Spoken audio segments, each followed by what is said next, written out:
In this video, we're going to be calculating the quantitative changes in equilibrium systems using the equilibrium law that we learned in the previous lesson. So now that we have an equation to calculate the equilibrium concentrations of systems, we can begin calculating these values from initial concentration. So there's three major steps in these calculations. The first thing that you're going to want to do is you're going to check this reaction quotient Q. And so you might be wondering what Q is. And Q should look relatively familiar because it's actually the exact same thing as K. So the exact same equation as K. I'm going to write it out here.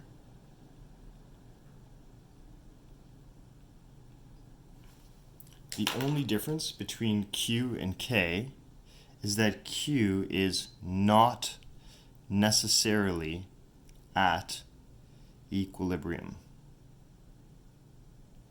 So at the beginning of the question, if we input the values of A, B, C, and D raised to their stoichiometric coefficients, we can find a value of Q and then compare it with the K for that reaction. So given the initial values of these species, we can input them into this equation, find Q, and compare it to K.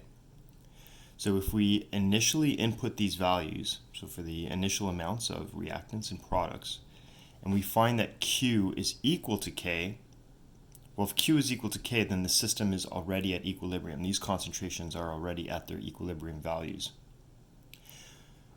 If, however, we input the initial concentrations into A, B, C, and D, and we calculate Q, and we find that Q is more than the value of K, then the system is not at equilibrium and it has to shift to get to equilibrium. So then the system must shift towards the reactants to reach equilibrium. So if your Q value is too big, that means either your products are too big or your reactants are too small. And so your products will get consumed or form the reactants to make Q smaller. So let me just repeat because that might be a bit confusing. You input your initial values for A, B, C, and D, and you calculate Q. If Q is too big, Q is not K, then you know that the equilibrium system must shift to get rid of some of the products and to form some of the reactants. So it is going to shift left if Q is greater than K. Similarly, if you input your initial concentrations and Q is less than K, then the system must shift towards the products to reach equilibrium. So if Q is not big enough, it's not yet at K, system is not at equilibrium. So then you have to make the numerator bigger, which means that you have to form more product and then use up reactants to do so, and then your Q value will increase towards K. So if Q is less than K, then you are going to shift right. Okay, so the system will shift to get to equilibrium. If Q is equal to 0, well, that means that your products are 0. And that means the forward reaction hasn't happened yet. So that means you know if Q is equal to 0, it has to shift to form products. If Q is undefined, that means that one or both of the reactant species is missing. So there's 0 concentration. So that means that your reaction will go backwards to form some of the reactants.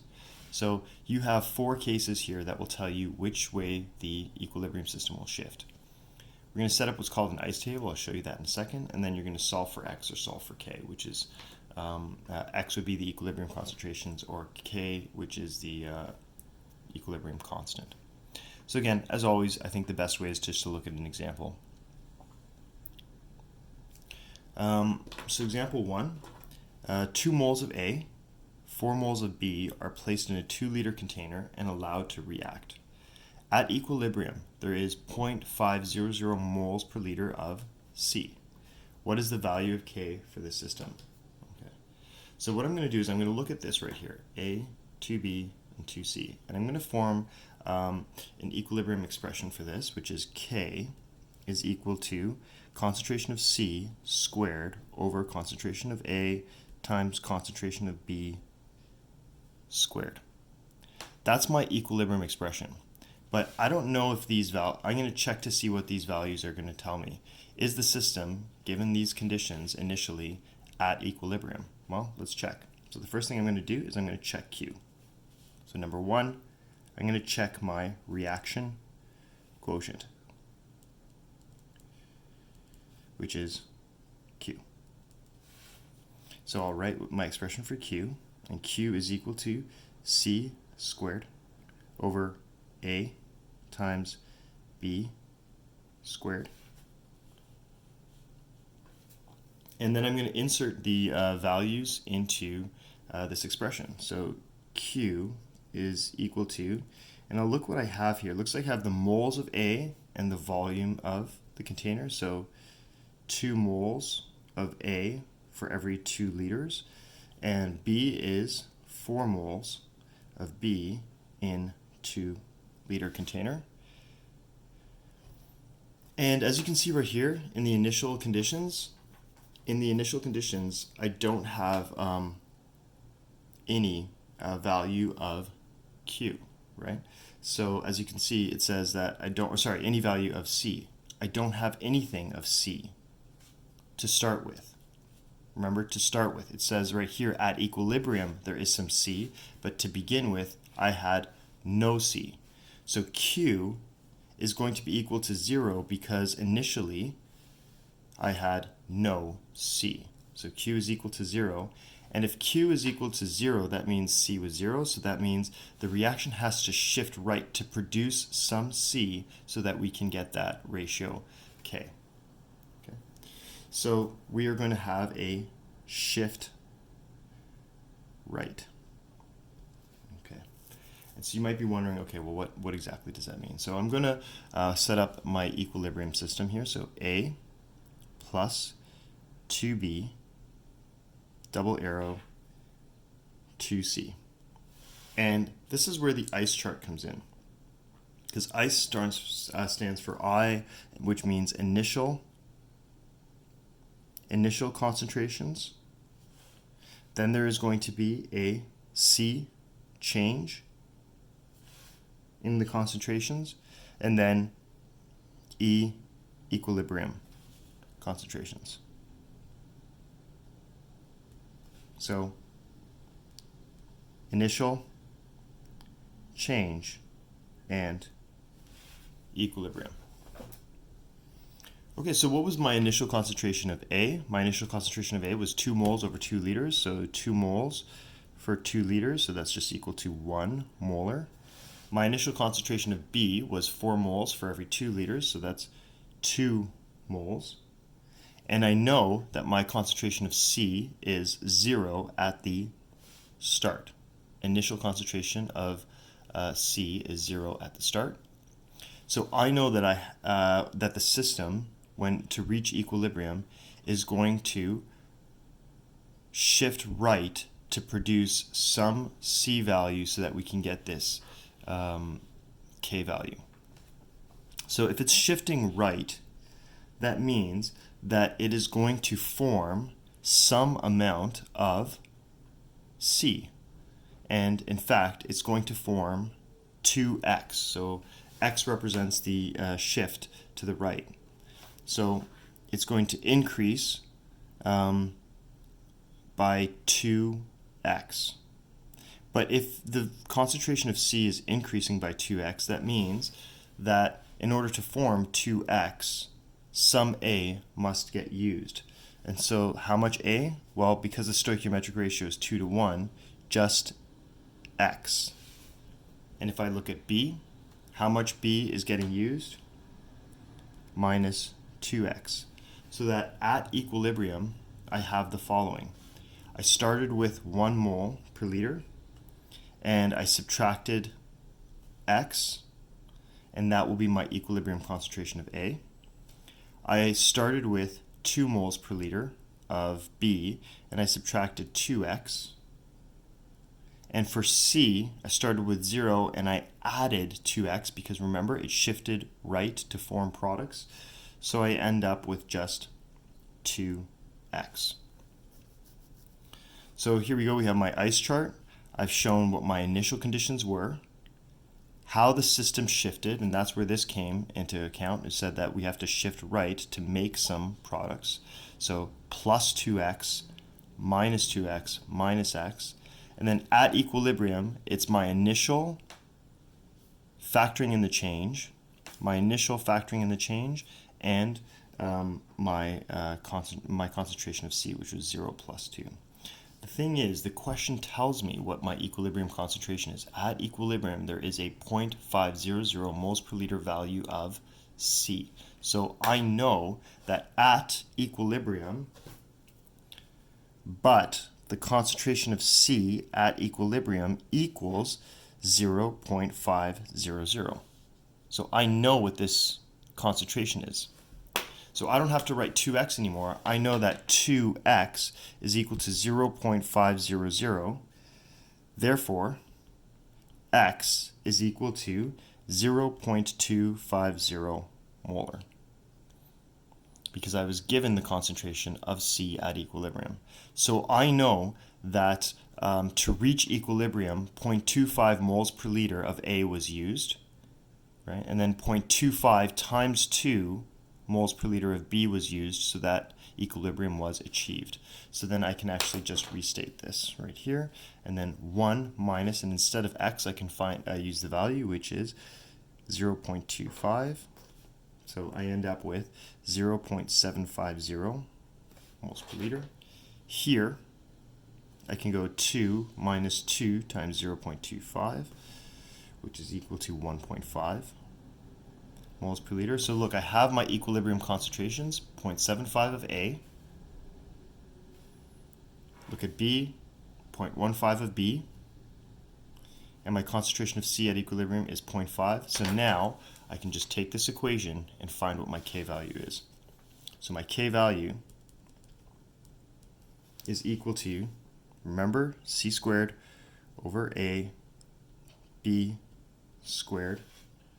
Substituting the values in, 0.50 squared over 0.75 times 1.5 squared, and I end up with 0.148 for my K value. And that's the answer to this question. So just to review, first step, I check the reaction quotient to see which way it's going to shift. And in fact, I mean, this step is kind of superfluous once you get, if you have enough understanding of equilibrium. If you can see, oh wow, there was no concentration of C to start with, then it's going to shift right. I'm not sure if that deserved an oh wow. I'm not sure how surprising that was, but if you know that there's no concentration of reactant, then it's got to shift right to make no concentration of product, it's got to shift right to make product. Then I set up my ice table. So I set it up, initial, change, equilibrium. Okay, great. I looked at my change, right, and I know that it was shifting right, so products had to form at a rate of plus 2x. In order to form products, I had to get rid of my reactants, so some of my reactants had to react, not all of them, but some of them, so minus 2x, and some of the A had to react. And then I came up with these expressions, and then I was able to evaluate x because I was given this concentration at equilibrium, and then I was able to find my K value from there. So the next example has 2 moles per liter of iron 3 ions and 1 mole of zinc placed in a flask that is filled with water to make a 3-liter solution. If at equilibrium 32.7 grams of zinc remains, find the value of K. So it looks like we put 1 mole of zinc into the container, but then it doesn't get all used up, right? Because as you can see, we have 32.7 grams of zinc that is left over. So we're going to start with that information. So we're going to start by saying that if we had 32.7 grams of zinc I'm going to convert that to moles of zinc using molar mass.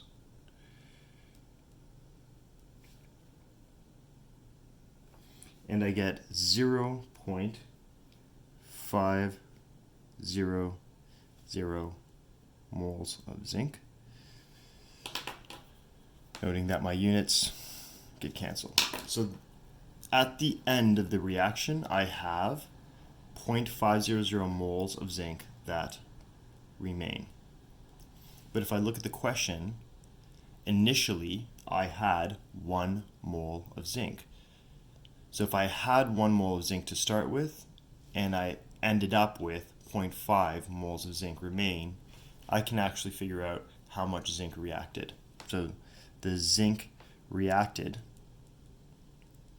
moles of zinc reacted, is the moles of zinc initially minus the moles of zinc that remain.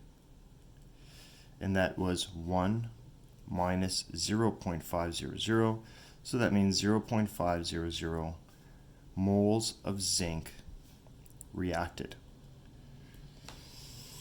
And that's going to be helpful because if I have that many moles of zinc that reacted, then I can actually calculate, if this many moles of zinc reacted, then I can calculate how many moles of zinc 2 positive formed. So 0.500 moles of zinc solid that reacted to form, and as you can see it's a 1-to-1 ratio, 1 mole of zinc 2 positive over 1 mole of zinc, and I get 0.500 moles of zinc 2 positive aqueous. All right. So what I'm going to do here, and this right here is the, that's how much forms at equilibrium. Because again, I started off with 1 mole of zinc, 0.5 moles of zinc remained, so that's how much zinc therefore reacted, and if this much reacted, then that's how much forms at equilibrium.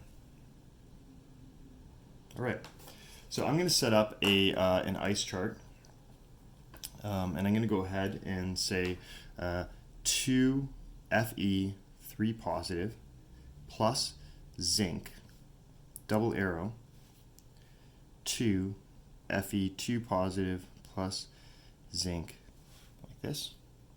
I put my initial conditions, the change, and the equilibrium. And one of the things that I have to note is that since zinc is a solid, we do not include it in the equilibrium expression because remember again the concentration of a solid is just concentration. It's just density.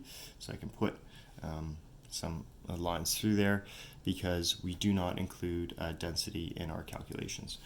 All right, so if I looked at what my initial conditions were, let's reread the question. 2 moles of iron 3 in a 3-liter solution. So that means 2 moles for every 3 liters. Okay, that's my initial condition. I have 1 mole of zinc, but that's 1 mole of zinc solid, and I am not going to put 1 mole of zinc for every 3 liters of solution because the solid zinc didn't take up 3 liters, right? Solid zinc is like a piece of metal, and it has a very definite amount of volume. Again, this is density, so I do not put that in. As we can see here, I have no iron 2 positive and no zinc 2 positive at the start. So again, you could perform a Q calculation and it would confirm that this would have to shift right, but you can already see you do not have any products, so the equilibrium system has to shift right to make those products. And by how much is it going to shift right to make these products? Well, as we can see here, the stoichiometric coefficient is 1, so it's going to shift over by x, and this is going to shift over by 2 x's. And that means that iron has to get consumed by 2 x's in order to form these products. And And then at equilibrium, I have then x, 2x, and over here I would have 2 over 3 minus 2x. But remember what I said is that we have this equilibrium concentration. See, moles of zinc 2 positive. Right? So if I have that already, I have 0.500 moles of zinc 2 positive in 3 liters. Then I have this equilibrium concentration. X is equal to 0.167 molar. And if X is equal to 0.167 molar, this is just then 2 times 0.167, which is equal to 0.33 moles per liter. And this is 2 over 3 minus 2 times 0.167, which is equal to 0.333 moles per liter. So now I have all my equilibrium concentrations of each species, and I can find my K value here.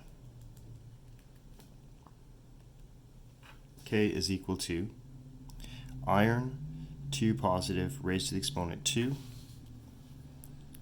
zinc 2 positive, all over iron 3 positive raised to the exponent 2. And this is at equilibrium, so I insert my equilibrium values. 0.167, sorry, not squared, because that's the, sorry, I'll just erase this. Iron 2 positive, 0.33 squared, zinc 2 positive, 0.167 all over iron 3 positive, 0.33, and my K value is 0.167. There you go, that's the final answer. Okay, again, what we had to do is we had to set up that ice chart, figure out which way it was going to shift, and then once we figured out which way it was going to shift, I needed some values here to calculate my K. So I found out what the equilibrium concentration of zinc was using the information of how much zinc remained in the at the end at equilibrium. Okay, final example here is in a 5-liter container, 4 moles each of nitrogen, oxygen, and nitrogen monoxide are placed. They give you the K value. They want you to find the equilibrium concentrations. So they actually give you a value of this, and this at the start, right? So what I'm going to do here is I'm actually going to set up a Q calculation, because if I have a value of concentration of this, and this, I don't know which way it's going to shift. Is it going to shift right or shift left? So let's check. Q is equal to concentration of nitrogen monoxide squared over nitrogen times oxygen. Q is equal to nitrogen monoxide, right, is 4 moles in 5 liters. So 4 over 5 squared, 4 moles of nitrogen monoxide in 5 liters, 4 over 5 squared, divided by, and then nitrogen and oxygen each 4 moles in 5, 4 moles in 5. So